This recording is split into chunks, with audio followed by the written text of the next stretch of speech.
Imsipolo uNkulunkulu wamthwesa amandla. Baba wamthwesa amandla. Abagulayo nabahlupheki wona wesondela. Enhla nasezantsi eMpumalanga nasentshonalanga umhlaba wonke jikelele siyabingelela kakhulu. Igama lami ngingo MC Phulubaso Andile wakangcobo. Sikubingelela ke kumabona kude wakho uSiyaviva TV1. Enhla nasezantsi kubantu abaziyo ukuthi mase sikhuluma indaba ezinkulu siyesidinge ochwepheshe inkunzimalanga uqweqwe lapho esuke sithi khona impela siyomlanda esigodlweni simbeke kubantu abatshena okuyikona kona. Suke sesikhuluma ngengane yakonjomane, sikhuluma ngodokotela wabantu, sikhuluma ngenyanga esinyange yazi yanyanga kwakheke ezinye futhi inyanga. Masikhuluma ngodokotela ke Mhlongo, sikhuluma ngodokotela olapha endaweni yaseMgababa iStobhi kwamthathelwa khona la eDurban eKZN.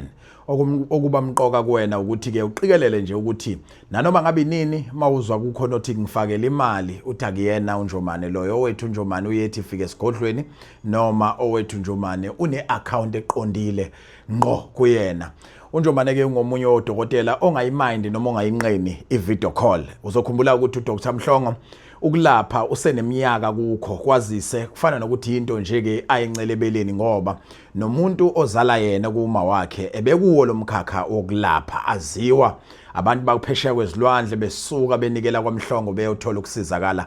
Namhlanje konke kuwele ezandleni zakhe useneminyaka kulomsebenzi usebenza ingakho ama client akhe azamqamba athi ke ubaba kazinto ziyenzeka ngakho njalo ugila imkhuba nokugila imhlola izinto zizenzakalele kuma client nakuma customer akhe.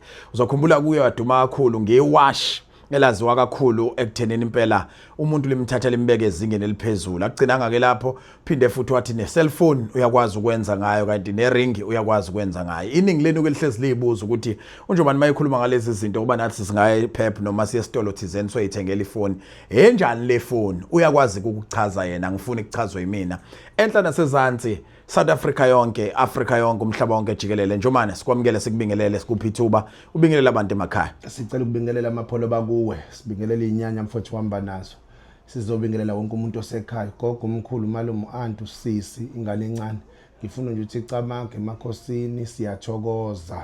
Ngifuna ukusho njalo namhlanje. Njomane lapha ekhaya kusahlolwa ngawo 500 rand. 500 rand follow uma ufika ekhaya efonini kuba yi1000 rand. Uma ngizohlola kuye kungiphoqelele yini ukuthi ngicele iaccount kumkhulu ngifaka imali bese ngithi ngiyeza ngedate ukuthi noma loyo uzocela iaccount ngenhloso yokuhlola uzobe ezohlolela ocingweni. Lo ucela iaccount uzobe ezohlolela ocingweni mapholo bangokujwayelekile. Kodwa lo ofina ukufika nje azohlola ufika naye uphethe lo 500 rand.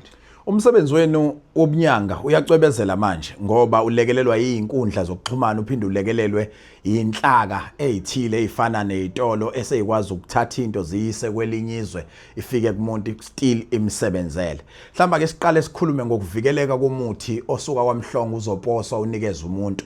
Uzothi umunye umuntu sesizwa kuthiwa abanye abantu ekulapheni baposisha igubhu, baposa inyoka, baposa yonke inhlobo yento le. Lapha kwaMhlongo siposa into enjani, sikukhusela kanjani isuke isazotapuna inqwaba yabantu indlela yonke ukuthi ingaphelelwa amandla. Ikhona lento yokuphelelwa amandla.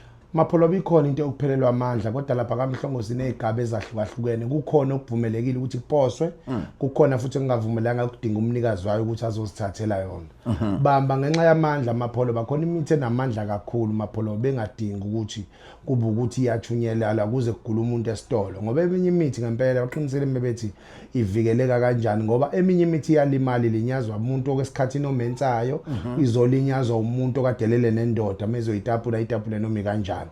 Mapholo bayiyalimali imithi enjalo kodwa lesithi imithi yokuqhuma imithi yokuyicleana ayilimali mapholo ngoba sekuyimithi vele yokukhuculula umuntu kodwa leseyirate nje yoletha impumelelo kumuntu letha izinhlanhla yoletha yonke lonto ayiposa mapholo umuntu ufuna ayifikele yena azoyilanda kufana naloko ukuphakanyiswa mapholo noma ukuthwala noma ukwani ayiposa into njengaleyo mapholo umuntu ufuna ayifikele yena ngoba ofuna ukuya khona kuthiwa akayikhulekele kunjalo ke mapholo. Sisakhokha ngesilwane lapha kwaMhlongo. Mangithi isilwane ngikhuluma ngemfuyo. Ukhuluma ngemfuyo siyakhokha ngeenkomo mapholo basiyakhokha nangembuzi iqinisele imsulu. Uzothi omunye umuntu uze ube ubabaza into ziyenzeka ingenxa le libhodlela lakho linikeza abantu noma wabo ubabaza into ziyenzeka uzalwa nje. ngoba ubaba izinto zenzeka ngenxa yemisebenzi yami mapholoba Okay. njengoba ukuzwe kuthiwa nensizwa iba insizwa ngezibongelo zabo kanjalo ke nasebunyangeni ukuba ubaba kazinto ziyenzeka ingenxa ukuthi khona izinto engazenza amapholoba basebetshela ukuthi abantu azenzeki sebehambile bethi bayizama kwenye indawo zangenzeka bukavela legama ke lokuthi ubaba kazinto ziyenzeka legcine khona sekutholakala nenduku mapholoba ekuthiwa uzinto ziyenzekelekelela abantu ngokuphakamisa amakasino umuntu ophethe ibhola umuntu odlala uSuper Belt igcine seyilekelela kakhulu mapholoba. Ake sikhulume ngebusiness Njomani. Yes mapholoba. Ibhizinisi eliqalayo yini uNjomani nayo for labo bantu? Ibhizinisi eliqalayo mapholoba sinensebenzo ku 7500 okuwona izinto ziyenzeka kokuqala sizoba no 15 mapholoba ku number 2 okuphakamisa ibhizinisi kuya ngokuthi ibhizinisi lakho kanjani kodwa nalothi mina ngidayisa ngogwayi wamakhala ngidayisa ngogwayi wesiZulu ngidayisa ngelitshwala ngidayisa ngani umuntu oqala mapholoba sike siyamnike la u7000 noma simnike u15000 kodwa ofisha abakhulu nje silapha ko 30000 ne50000 inyuka kubheka phezulu. Ake singene sigxile ekuthenini Yes. izinto eziningi sezaba amabhizinisi bheka ngoba enkonzweni umfundisi usuke ebheka umnikelo omningi. Abazalwane noma ke abaholi bamabandla bona una inhlelo zini ngabo? Okay. Mapholoba nginalo lonke uhlelo lomuntu ekuthenini aye phambili mapholoba. Ngifuna ukuthi nje umuntu onenkinga yokuthi ibandla lakhe likhulu, umuntu onenkinga ukuthi wazalana bamnikelele ngiba nayo indlela amapholoba yokumlekelela. Bahamba lo muntu mesimenzele into akufanele simenzele into ezobonwa abantu kwazi wonke abantu uthathe into ukuthi kodwa simenzele emfihlweni. Izintweni ezoba emsemzimbeni wakhe mapholoba ezinhlangene eziba semzimbeni wakhe. Ingakho ke kwenza ukuthi kuthanda ukubiza kancane masikhuluma ngokwamabandla noma sikhuluma ngento ezodonsa imali intshumayelo yonke lonto ngoba fanele sifake emzimbeni lonto kuba ukuthi yileyona ke lensebenzo egcina seyi 20000 mapholoba le ngene emzimbeni yomuntu othi mina ngumfundisi othi mina ngiphethe ibandla othi mina ngihlala nabantu engiphila nabo ngikhumula phambi kwabo nifana nomuntu ubalekela unkosikazi wakho unkosikazi uyathanda ukusizakala unkosikazi akayifuni ingcabe emzimbeni wakho siba nendlela futhi yokukulekelela ekutheni usizakala engabe khona umuntu obona ngoba ukusetshenzwa kumayelana nodokotela neclient lakhe. Thina esinama funeral cover noma sinoma singcwabisane nje ke. Yes mapholoba. Usibekaphi? Niyangena mapholoba uma singcwabisane ke bamba ngithi khona imithi ekuthiwa idlule esidumbwini khona imithi enjani kodwa lokho uma singcwabisane uhlezi uphila idumbwini ngoba ngokuthi sokuyibusiness lakho leyo nsebenzo kuyona leyo u50 mapholoba ayinawo u30 ayinawo u25 ayina19 kodwa leyo makhaza ngoba uhlezi uphila ezidumbwini kuba u50000 rand mapholoba nayo siyalekelela ngayo kakhulu umuntu othi mina nginamakhaza ibusiness lamalihambi kahle. Maningi amabhizinisi kodwa ngifuna sishiye ngaphandle le yabantu bakithi asebenama garage kaPetron. Yes. Kanti futhi khona nabafowethu nodadewethu abanama tavern. Ake uyithinte leyo Njoma. Pholoba ke ngikukhulume lokho ukuthi masenza lento kuze ubone ukuthi iyasebenza ngempela.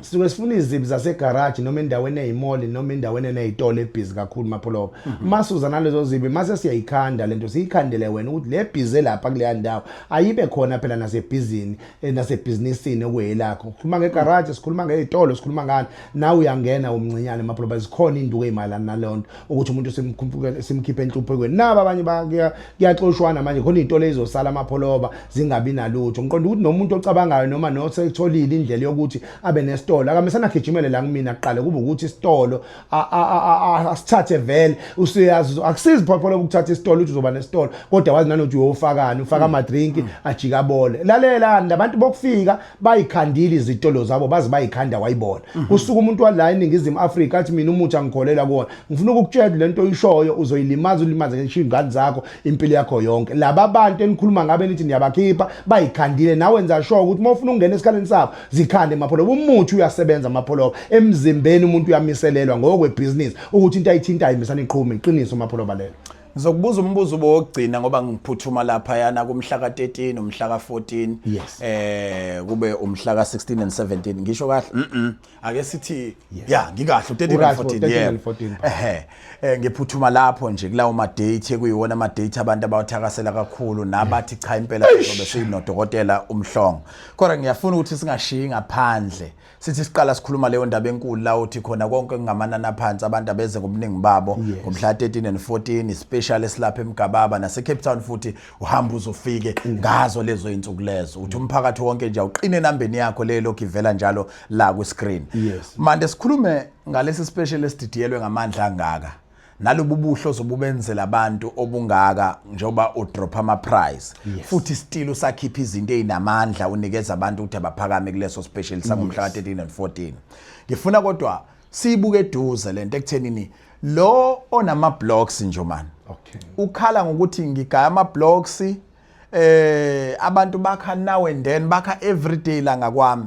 mina yimo gaya ama blocks hardware ngizama ngayo yonke indlela ukuthi isisami kodwa basuka bahambe bekumasulumani Mapholo lento engishoyo ukuthi ibusiness awumesana ube nalo ngoba unamandla kodwa iba nebusiness ngoba kukhona into othembele kuyona empeleni akekho umuntu ozokwazi ukuphila kwenzeka izinto engekho into ethembele kuyona amasulumani anoNkulunkulu wawo Mapholo bathembele kona noma bangaya esontweni but kukhona isithixo sabo abathembela kusona Mapholo bokusona abasikhuleka nomuntu omnyama kudalela ukuthi akakhulume namakhambi akhulume nezinyanya kwabangasekho Mapholo lento eyenza ukuthi mina ngimqinisekise umuntu ukuthi umuntu ofika waphakamisa impilo yakho le ekhaya akafi Mapholo basuke siphakamise ngedlozi umuntu ongasekho Mapholo lilonke nje thola isimiselelo mfowethu sebusiness uthole nesimiselelo somsamo yonke lonto kuba ukuthi impilo yakho ukwazi ukuyiqhubeka nayo ibanjwe uyeka amabhizinisi amaningi ama blocks ngempela fadabele pholoba ngenxa ukuthi bagcina sebengasenawo amandla okukhokhela abantu ngiqonda ukuthi mina ofuna ukuyakhona makayikhulekele sikhona thina singamsiza umuntu kuleli ithembe selilahlekile siqale phansi libuyise liqale kabusha amapholoba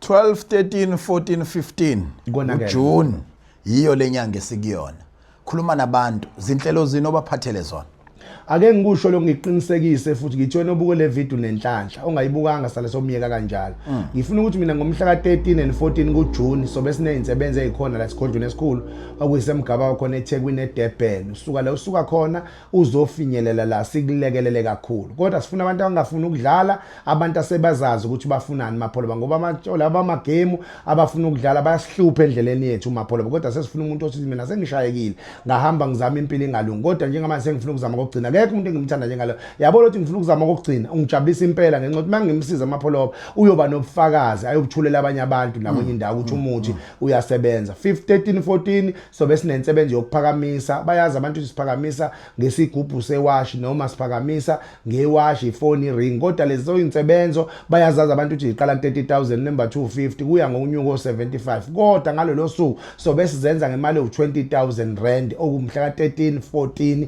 kuJune kuzothi eCape Town siyaqhubeka futhi leso special ngomhla ka 14 and 15 kuJune okobe kuyiholiday sobe sibasiza futhi abantu ngale ndlela emayelana nale kuMapholo kodwa insebenzo sobe siyiphethe insebenzo enkulu le abayazi abantu ka 30 ezobe u20,000 rand kuphela kuzoba khona lensebenzo ka 75 izinto ziyenze kuzoba u5,000 kuphela sizoba nensebenzo yesithathu uMapholo lesibiza ngosisekelo somsamo ezobe u10,000 rand kuphela ungahambi nalutho Mapholo kushuthi implathi igaba esobe siyiphethe Mapholo lona loyo ofisa ukuthi impilo yakhe ibe no December omuhle ibe no November omuhle ibe no January omuhle ngoba lezi nyanga zontathe ngiqaqhulayo izona inyanga kusuke istress esibuya kakhulu kumuntu ngoNovember uthi angenzanga lutho kulonyaka yazi uDecember wamoyo bunjani ngoDecember uthi bazibangihleka abantu kuyavela obala manje ukuthi ayikho into engiyenzile ngoJanuary ingane ezibuka yena emehlweni fanele ibuyele esikoleni uthi still ngiyisehluleki yini oyithembisa abantu ngalo December ngimuntu engimthembisayo Mapholo ngithembisa indaba yokuthi akekho umuntu ozofika kaMhlongo angene aphume efana nakuqala umuntu ozobe nyathelile kaMhlongo ngeke impilo yakhe ifane nakuqala nomuntu esobonana naye eCape Town mesabonana sathintana ngezandla impilo yakhe ngeke ifane nakuqala kodwa uzophuma impilo seyishintshile Mapholo ngisho ke lapha kaMhlongo ukuthi ikaphila ngeze Mapholo ngenxa ukuthi moko wangena nje egethini la khona Mapholo phela kutshalwe induku khona lokho okuncane nje ukunyathela Mapholo ubingelele izinto zakho kodwa vele right ngifuna ukuthi nje kwakona lokho esikwenzayo mawubhuka Mapholo ngoba sifuna isithombe sakhe amagama akhe aphelele mawubhuka saqala sakuphahlela wena izinto ziyaqala ephakame Mapholo bufika sekuvele nawe sowubona uhamba ukuthi liyaqhubeka liye phambili shuthi njengamanje into emqoka ukuthi umuntu athathe inombolo ethi 067 165 74 85 asiphinde 067 165 7485 yes bakuthola nini kulezi inombolo nje manje Mapholo bazitholakala kuseni kuyovalwa ngo5 intambama Mapholo mana-ke uthe video call awunankinga yayo anginankinga Mapholo umuntu ofuna ukufaka imali nje edeposit enza sure ukuthi sishaya video call akuqonde kodwa uthi ngeke uhlale isikhathi eside yes Mapholo ngithi usuke ezofuna ukudlulisa lokho Mapholo okay yes mase siya umnika account kube njalo mapholo. Uyaqinisekisa lokho kwezitolo ukuthi imali awufakelwa khona? Angifakelwa nje imali ezitolo, angifakelwa imali kophepha ko-Ackermans kuphi angifakelwa nje imali. Futhi akuwena ongafonela abantu. Hayi angeke ngizwe futhi ngibuya kumuntu ngithi faka le mali engithe uzoyifaka ngibhizi kabi mapholo banginazo isikhathi sokudlala mina mapholo. Mhlambe nje manje asiyikhulume into ethinta ukuthi laba abangathatha entweni siyayiphinda siyayigcizelela iprice yabo. Yes, oku 3500 mapholo. Ngamanye amazwi kulesi specially akekho ovumeleke ukuhlala ekhaya izazi ukuthi akekho mapholo ufunda ukuvumeleka ekhaya ungathatha into enothi mina ngisebenza umsebenzi betafula elincane lo 3500 uzo afford amapholo. Ngamanye amazwi kahle kahle angizile mapholo bangifuna inzuzo ngifuna kodwa ukulekelela umuntu ukuthi sihambe naye siye kuDecember sewukhona umehluko. Ngikhuluma nomama ohlala emakethe mina othi ngenza u300 njalo ngosuku ngenza u200 njalo ngosuku ukuthi mhlambe nawe usengakwazi ukushintsha impilo yakho ukwazi ukuphila impilo abanye abantu ohlala eduze kwabo umakhelwane nawe ukulandwe ngemoto nje mhlawumbe ingane yakho ngoba wona sokudala awukwazi ukushayela ukulandwe nje uhlangabezwe ungabe uqashwe Uber kodwa wazala pholoba lento izobe ishintsha ngisho igceke la khona ngoba mawuyithathile egcekeni ngisho ayithatha uyiwedwa kodwa mawuyithathile egcekeni iyafika iphefumulo emapholoba kusizakala nabanye abantu abade besebenza ngejet ngeke ikwazi ukuphila ngamanye amazwi ngisho umndeni ungakhipha umfana wawo uthi uhambe endodana uyosimela lapha kule nsebenzo bazokwazi ukusizakala ngeke bayisole emapholoba.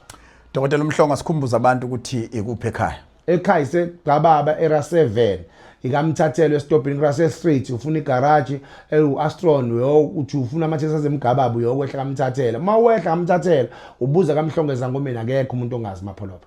Enhla nasezantsi eMpumalanga nasentshonalanga sithi izinsuku yilokho eme njalo 12 13 14 15 u12 no13 kula eMgababa bese ke u14 and 15 kuse Cape Town kodwa uvulelekile ukuthi ufone ocingweni uhlele kahle wena ngezinsuku obungayithanda nokuthi ungathanda ukusetshenzelwa kuphi. Khumbula ke makuthiwe Cape Town akukhulunywa nabantu base Cape Town kuphela South Africa yonke engakwazi ukufinyelela khona ngaya kanti futhi makuthiwa eMgababa la eKZN akukhulunywa nabantu base KZN kuphela kukhulunywa nawo wonke umuntu okhona eNingizimu Afrika okwakho ukuthi ikuphi la ekseduze khona. Njomani asikuphi ubusha wakho okugcina baba? Awugcina amapholoba wokuthi lalela akekho ungamxoxela umuntu iphupho lakho. Ngifuna ukusho njalo nje ungamxoxela umuntu iphupho lakho. Enye indoda yaxoxela iphupho layo omunye umuntu yaxoxela abafa bajike bafuna ukuyibulala ngenxa yephupho lakhe. Ngifuna ukuthi nawe ukuthi ufuna ukuza kaMhlongo ungatshela umuntu ungatshela malume ungatshela ibani kaMhlongo abuye ekhaya hlule sonke. Yes wena mawukuthi impilo yakho uyabona ungama-afforda uzokwazi ukufinyelela Mhlongo vala umlomo wakho umesana ufone kule number 067 165 7485 mesana ubhukhela ukuza ungayitsheli umalume lena ungayitsheli ngisho ubaba wakho omncane ngoba mhlamba akayifisela impilelo ungatsheli ngisho uAnti ngoba mhlamba akayifisela impumelelo kodwa le video ize kuwena ngiyabonga amapholoba. Sibonga kakhulu eNingizimu Afrika worldwide MC Phulobasi behamba noDokotela Mhlongo siyabonga.